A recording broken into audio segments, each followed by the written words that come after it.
Welcome to History Sleuth, a podcast exploring the involvement of history and culture in current events.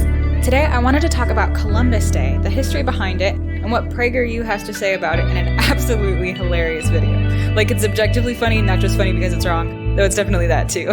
But before we get into that, if you're on Twitter, follow me at Sleuth History to get updates about when I post new episodes and be part of this Twitter historian community. Also, don't forget to follow History Sleuth on Spotify, Apple Podcasts, or wherever you like to listen to your podcasts. So, let's get into it. The video that we're breaking down today is ironically from a playlist on PragerU's website called Myth-Busting History, and it will be in the description if you want to watch it yourself, but I'll be playing pieces of it for you throughout this episode in between my commentary. First, though, I want to talk about the person who is the guest or speaker or whatever for PragerU for this video, because he's an actual comedian and has a podcast himself, and this person is Steven Crowder. So let me tell you all about Steve before we get into it, so that way you kind of know what to expect. Of course, we know, because this is from PragerU, that this guy is very conservative politically. According to Wikipedia, he used to work for Fox News, but now does the podcast Louder with Crowder. On YouTube, he was actually suspended and demonetized in 2019 for using slurs against a journalist, but that was resolved in August 2020, so I guess he recently just got back. Welcome back, buddy. Also, this isn't entirely relevant, but is very funny and explains my title a little bit better. He's the... you won't believe this. He's the origin of the Change My Mind meme in 2018, where the one where he sits behind a table with a sign. Lots of people have edited it for different opinions, but the one he had up originally said, male privilege is a myth, change my mind. So this is a funny meme, and I think it's really funny that it relates to him. Anyway, so this is the guy that we're dealing with today. And I guess somewhere on the line, he became an expert on Columbus Day. So that's really exciting. Good for him. I'm really excited to learn from Steve today. Let's watch this video. Here's his video that was posted in October 2018, titled Goodbye Columbus Day.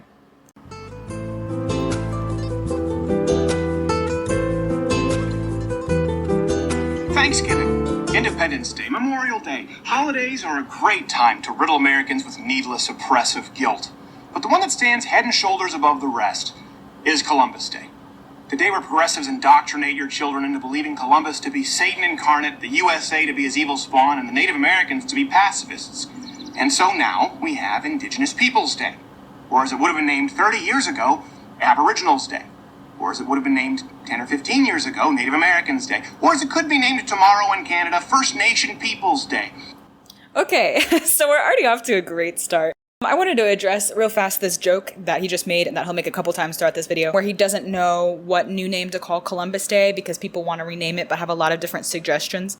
This is like a joke or whatever. He's not serious, but I also feel like it could come from genuine confusion, so I just want to put out there, it's always okay to ask, if you don't know what something should be called. Language can be complicated, but what language we use informs how we think about things, and so it's really important to be intentional with the things that we say. I've always been bothered by calling Native Americans Indians or American Indians because that seems needlessly confusing when there's an actual country called India with Indians that are in no way connected to indigenous people in the Americas. So instead, I normally say Native Americans if we're talking about people that live in what is now the US, or indigenous people for something more general that could apply to lots of other countries as well. There are other options too, as you'll hear. Crowder continues to make this joke, and so some of those are also accurate. Some of them are slightly offensive, but indigenous is always correct, I think. So feel free to just do that.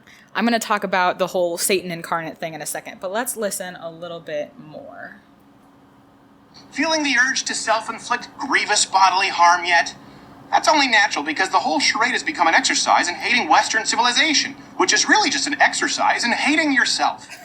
So that's like Gen Z humor right there that's thrown in. So this has come up a lot lately in my podcast, that like studying history or changing the historical narratives that we understand is really about hating America or hating Western civilization or hating yourself. Inflicting needless guilt, as Crowder said. It's so interesting to me. Why is that this people's first reaction when they come up against a hard truth? Acknowledging the ugly parts of history doesn't require any kind of emotional response. You weren't there. It's not about you. Don't make it about you. It's so interesting.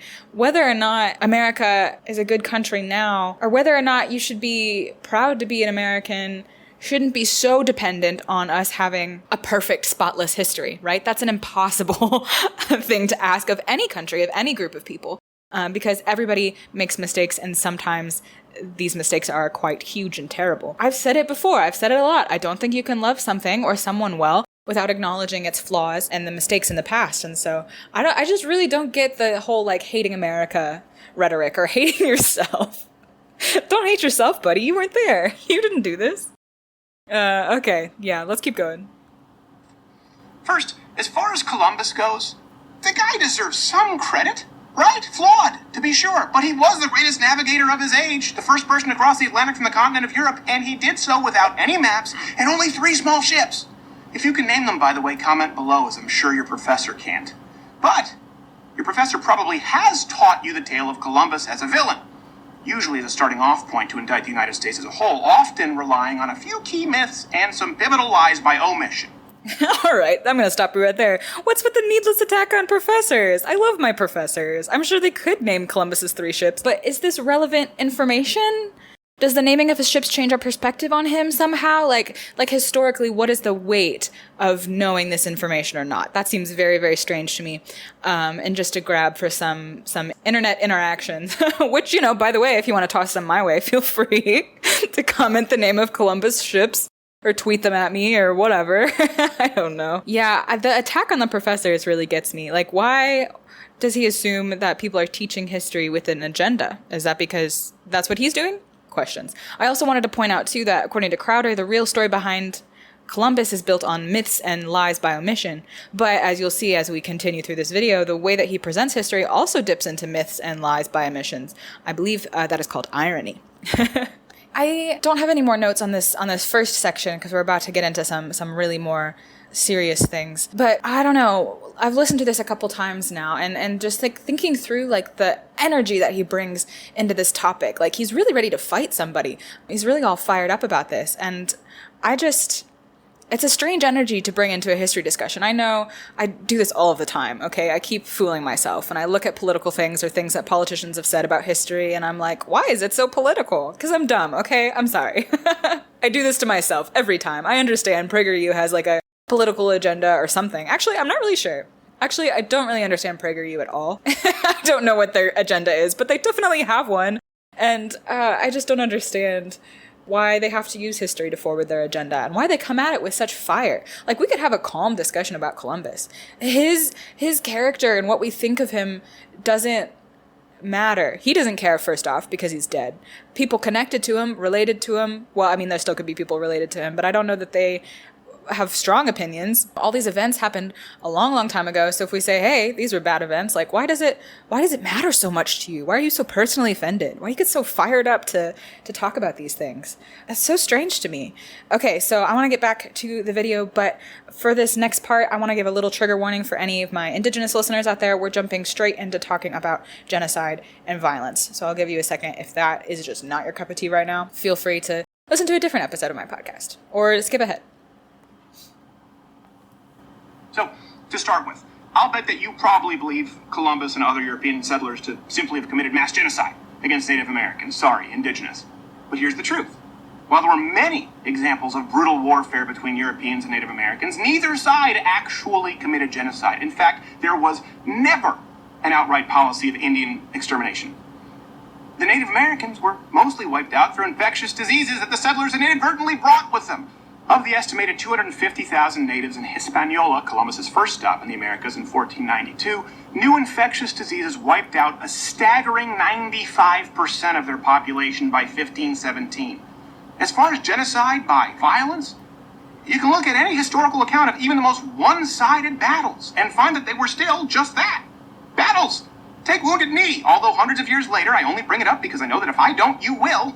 It's become ubiquitous with the idea of Native American genocide. After all, there were 150 to 350 Aboriginals killed or wounded. That's terrible.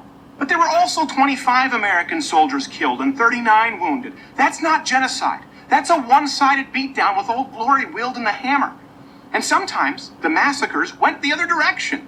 See the Apaches for reference, or the Comanches, or a dozen or so other tribes. So the natives often gave as good as they got. Not exactly the way genocide usually tends to work. Okay, so there's a lot here. A lot that's probably already seeming a little rough to you. Okay, so let's break this down. His main claims here seem to be that there was never a policy of genocide against indigenous people.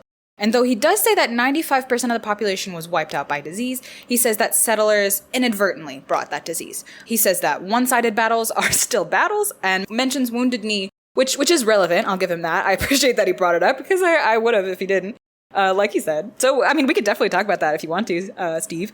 And so lastly, in this huge chunk, he insinuated that Native Americans massacred people as well, which makes it fine. I have questions, as I'm sure you do, and this is a mess, so let's take a moment and define our terms.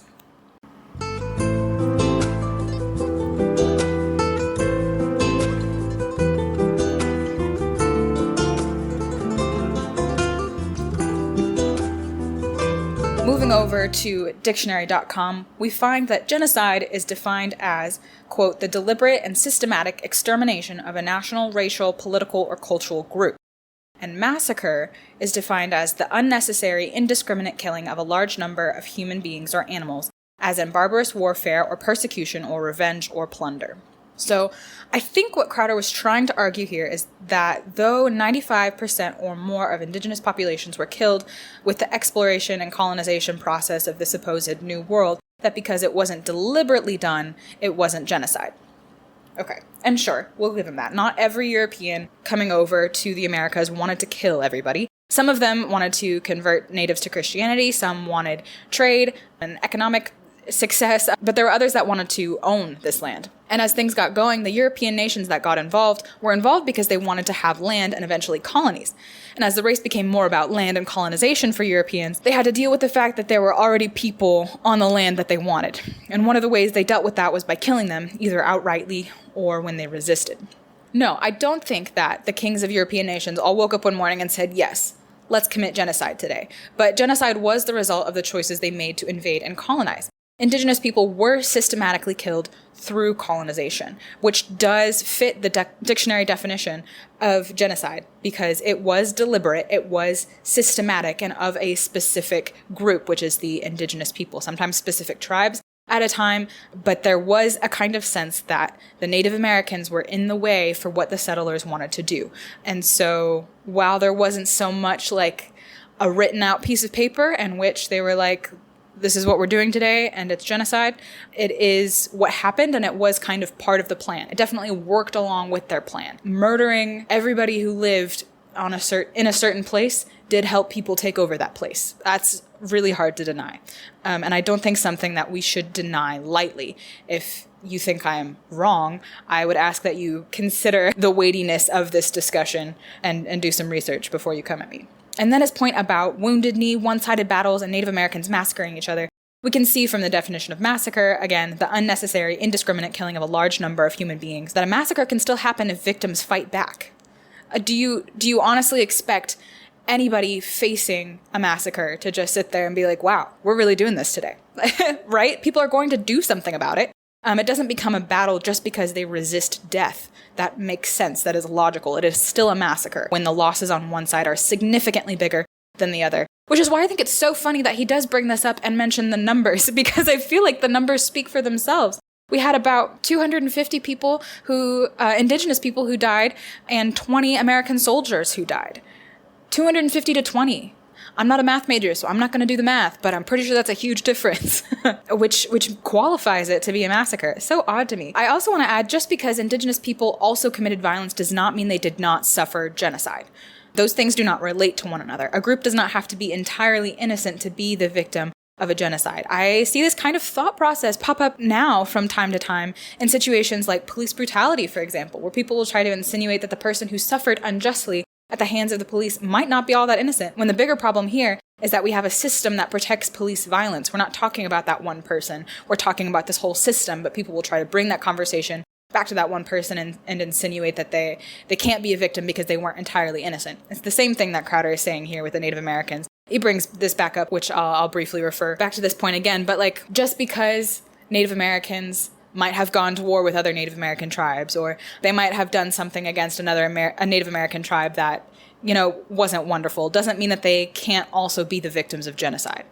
So whether or not Native Americans committed violent acts against one another does not relate to the fact that Europeans came in and committed genocide against them. Those things can both be true. Let's go back now to the specific massacre that Crowder mentioned, formerly known as the Battle of Wounded Knee.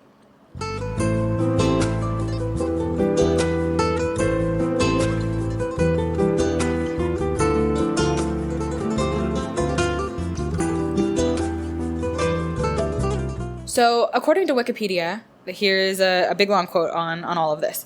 The Wounded Knee Massacre, also known as the Battle of Wounded Knee, was a domestic massacre of nearly 300 Lakota people by soldiers of the United States Army.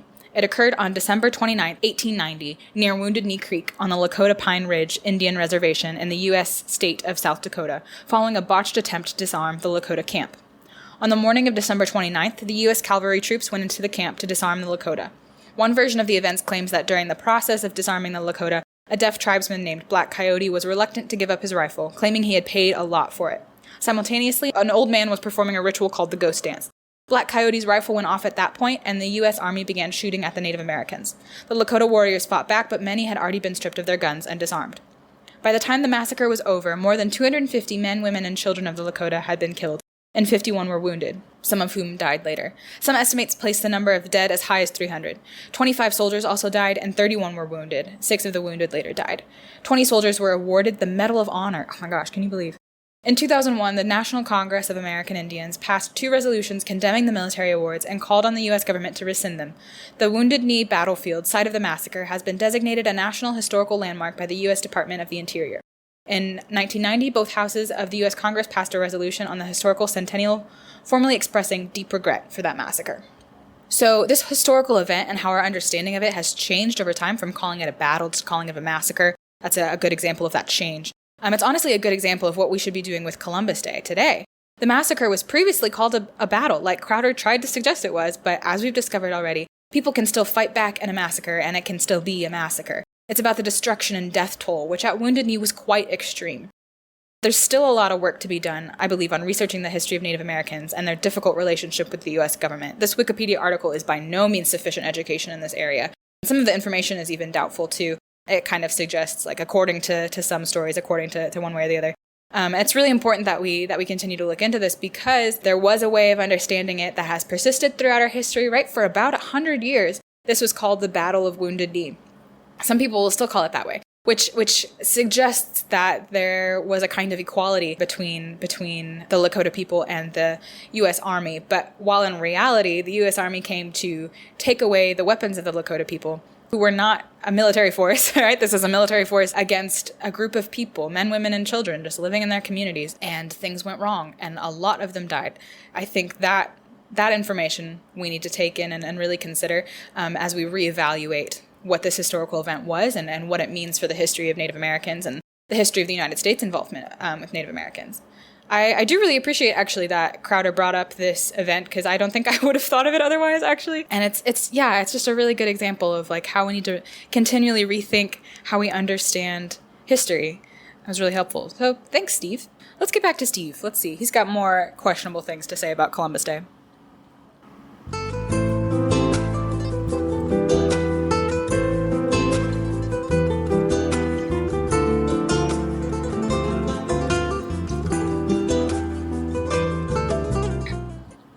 I bet you've been made to believe that many Native Americans, American Indians, I don't know what, take your pick, lived in harmony with the environment until Columbus arrived and European settlers destroyed the land with their evil technology. Truth, not only did the natives brutally take out people, but they took out entire forests and hunted species to extinction.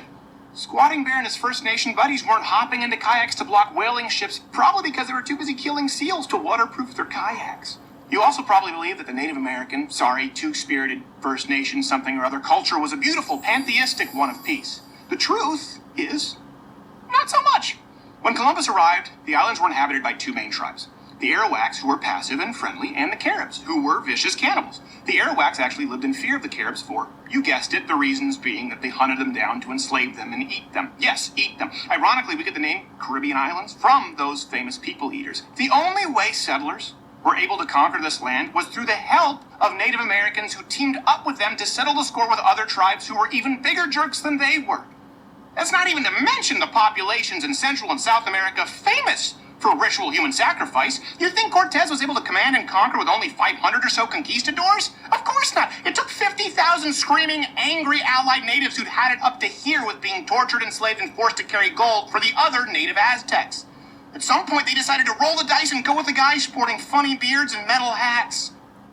Okay, so there was a lot there. I think to summarize, Crowder says that indigenous people committed violence against one another, against the environment, and had cultural practices today that viewers or listeners today would find very disturbing.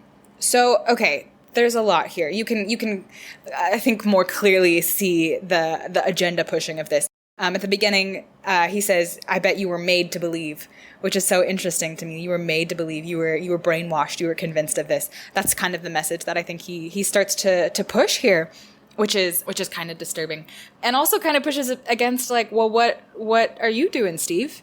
Are you trying to make me believe something? Are you trying to brainwash me by telling me other people have brainwashed me? I got questions for you. Yeah, okay, let's break this down. So in some parts here, Crowder is right. Different indigenous tribes did ally with European nations for different goals, whether that was against other indigenous tribes or European nations or for economic reasons or whatever.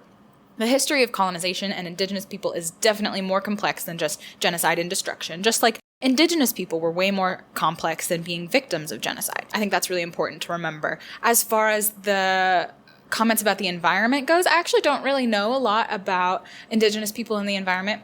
I do know that the hunting things to extinction, I'm pretty sure a lot more of that started happening with like settlers. And that was a way, too, that the United States government tried to control Native American populations, was like hunting buffalo or bison or something to extinction. So I'm a little wary on that, but I'm not confident. So I'm not going to really fight him on that part. And then all the different cultural things he mentioned.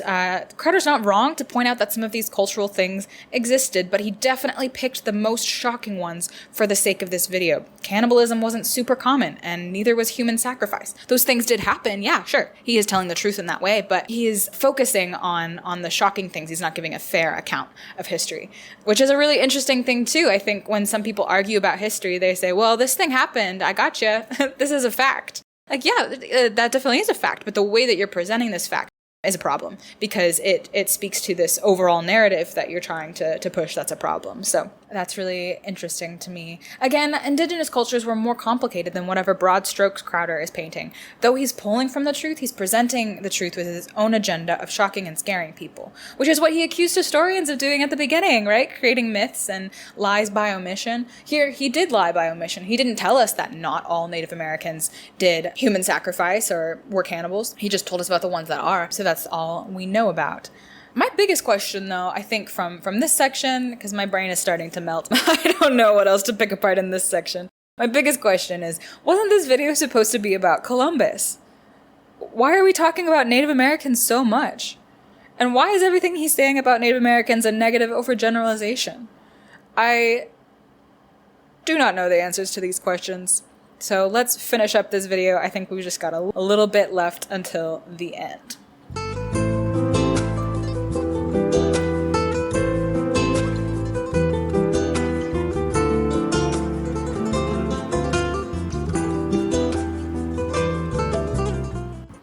This is to say that the early settlers were perfect, or that they didn't carry out their fair share of pretty scummy stuff, but to use America's mistakes as the brush with which to paint the entirety of its history while completely ignoring the indigenous lifestyle of barbarism and borderline evil is inaccurate at best, dishonest at worst. There were plenty of bloody, horrendous battles between the Europeans and the Indians. When a Neolithic tribe encounters a more technologically advanced people, the guys with the boom-boom sticks usually win. Columbus is not the issue here, and never was. This whole Indigenous Peoples Day charade is about teaching your children to despise Western civilization and anybody who dare defend it. But, and again, that could just be my Western civ privilege talking. Happy Columbus Day. I'm Stephen Crowder for Prager University. All right, and that's it. That's it. There's a lot here in that last few sentences. But I want to focus first on the part where he says, this whole Indigenous Peoples Day charade is about teaching your children to despise Western civilization and anybody who dare defend it. So the first time I watched this video, my first thought here was, what children? I don't have any children. And then I realized a little bit more. I started picking up on, and the other times that I watched it, I've watched this way too many times, I started picking up on the kind of like, you're being manipulated, you're being brainwashed, your children are in danger vibes that he's giving with this video. So I've started to realize more who this video is for and what kind of effect it was hoping to have. By twisting this argument about Columbus Day to make people afraid, Crowder is ignoring the truth and instead trying to get people emotionally involved. Someone who's really concerned about being patriotic problematic or whatever, now is going to block out any criticism of Columbus because they don't want to be considered someone who despises Western civilization. I'm curious, is this abhorrence of Western civilization also created when people are taught about the Holocaust? I think we know as a culture that it's downright anti-Semitic to downplay the horror of the Holocaust. We treat that much differently than we do the fate of Native Americans, which is very curious to me. And I do think it is really important to learn about the Holocaust, as I do think it's important to learn about what happened to indigenous people when America was colonized. If we really wanted to make someone hate America, why would we do all this work to find historical facts? It would be much easier to lie. It would be so much easier to lie and just create stories and myths. Like, that's what people do to make people love a country, is they just create myths out of stuff that actually happened and tell a bunch of lies. So, like, why would we not do the same thing to make people hate America? It'd be a lot less work, that's all I'm saying. Historians aren't interested in lying. They're interested in facts, good and bad. We don't want myths about our country or what actually happened. Learning about indigenous people will not lead to the hatred of Western civilization or whatever. It might lead to some grief and sadness, but maybe that's okay. And ultimately, like, it's not about you or me. He's right, it's not even about Columbus. It's about coming to terms with the history of our country and understanding the flaws so that we can understand how we need to move forward. I want to talk about, I didn't make notes about this, but listening to it again, I really don't want to let this stuff go. A lot of this, these things that he said in this last paragraph or so. What's really nice about Prager University is that they have transcripts of their videos just right on their website. So I'm just going to look back and read some of this. It makes it really easy to do commentary on their videos. Okay, so he said, to use America's mistakes as the brush with which to paint the entirety of its history while completely ignoring indigenous lifestyle of barbarism and borderline evil is inaccurate at best, dishonest at worst.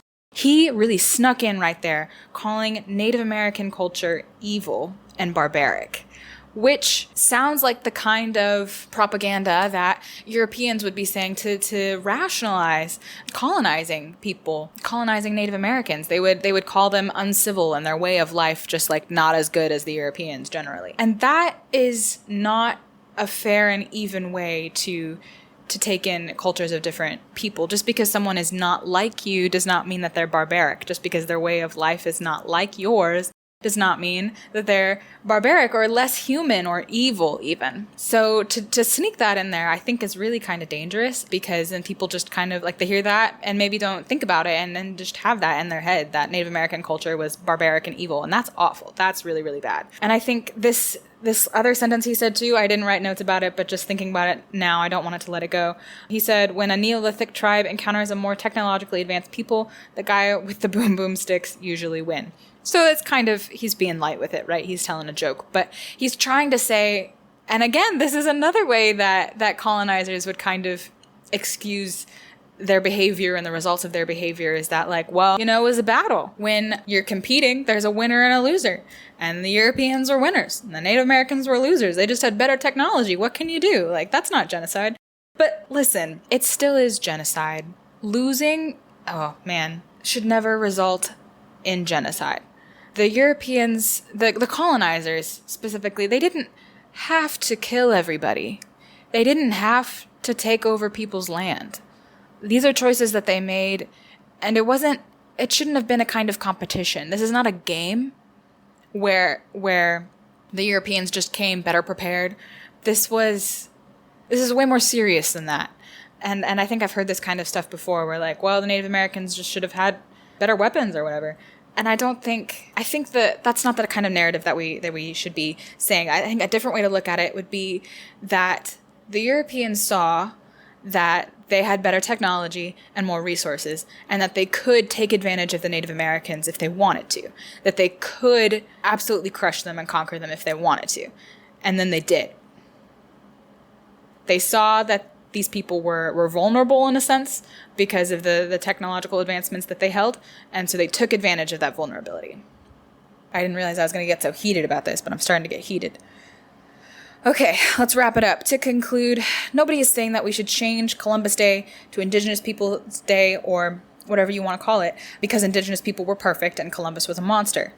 The argument for an Indigenous Peoples Day is that Indigenous people have suffered because of people like Columbus. Not all on Columbus, but figures like him. And it seems odd to honor Columbus or figures like him without recognizing or lamenting the harm that stemmed from that historical moment.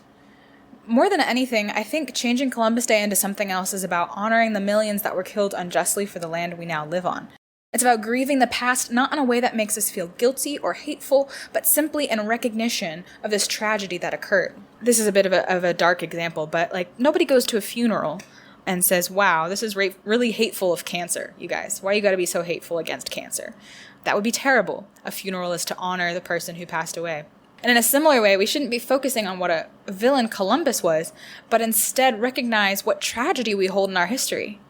And I think a really, really important thing that Crowder forgot here is that Indigenous people are alive today. There are not very many of them, but they are here. They're out here living their lives. Some people still participate in their cultures and keep those traditions alive as well. And they're trying to wrestle with this history as well. They're trying to wrestle with this history along with us. It's unfair and disrespectful to them to treat their history in this way and to not give them opportunities to grieve the loss of their people and their cultures. All right, that's all I've got for you guys. Thank you so much for sleuthing with me today. I hope you enjoyed this episode. If you're curious about this topic or want to double check my sources, I've linked everything I've used in the description. Don't forget to follow me on Twitter and wherever you get your podcasts so that you know when a new episode comes out, especially for the next episode, because next time we are going to tackle another video from PragerU with some very special guests that I'm really excited to introduce to you and have on my podcast. So I'll see you then, and I hope you have a great day. Bye!